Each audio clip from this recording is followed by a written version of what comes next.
What's going on, guys? Chris Journals, comics and pop culture. Second time doing this video since my phone cut out on me. But it's also the second video that I'm doing today as I showed this book off. I'm actually showing it here again to ask you guys some questions to help give me some feedback. And what I'm asking is, how do you store books that you think have some sort of value to you outside of just being part of a run? So in this case, we're talking cover swipes. We could also be talking variants, as in this box I have lenticular cover variants. So standard, you keep Avengers Volume 1. So I have all my Volume 1 Avengers book. Thor Volume 1. You get the idea, right? So this could be stored in my What If Volume 2 run in the W section of my Marvel bins. But it means something more to me than just being in a what if filing where I have maybe 10 issues of that run. So I'm posed with two things here, because let me show you guys another thing. This is another cover swipe of ASM 129. So now I'm asking, what do I do with cover swipes? If they mean something to me, do I keep them in a box? It's just cover swipes. But here we have a book that's not only a cover swipe, but it is also a variant. So if you're keeping variants aside, how do you store this book that has two different things working for it? So it makes the question even more complex. Now, I was keeping my lenticular cover separate from even my standard variants. I mean, well, I have a good amount of them. Well, there's some Star Wars variants, but they have a similar look, a similar feel. You keep them in one spot, it kind of makes sense, right? So that's what I was doing for that. But then if I show you guys down here, this is my box for variants and artists. So I do have variants that are just variants without, having a certain artist that I like.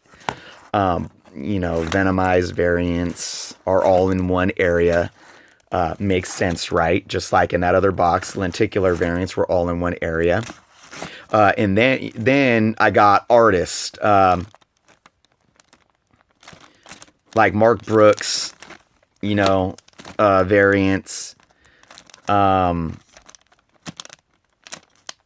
Let's go to some, Greg Horn. So not only variants, but any Greg Horn art I like to keep aside if it's not part of a run. I have all my Jim Lee variants, the X-Men trading card variants in one area.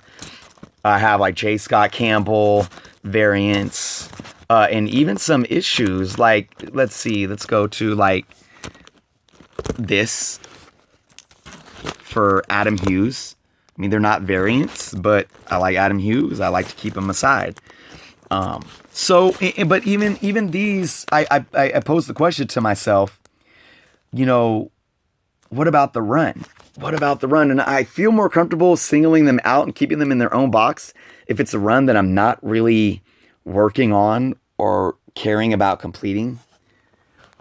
But then, like I said, you have the situation with the cover swipes, or books that have two different sentimental values to you, being that they could be part of a variant storage or part of a cover swipe storage. So that's the question I'm posing, guys. I would definitely love any sort of feedback.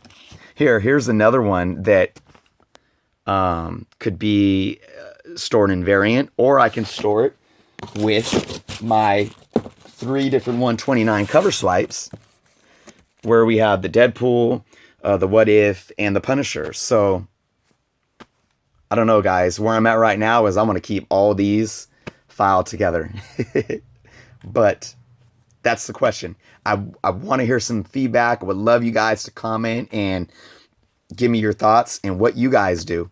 And hey, if this inspires you guys to make a video and show me and show others how you guys file and organize, I would love to see that. Would love to watch it. So, all right, guys, again, thank you so much for watching. Thanks for taking the time. Until next time.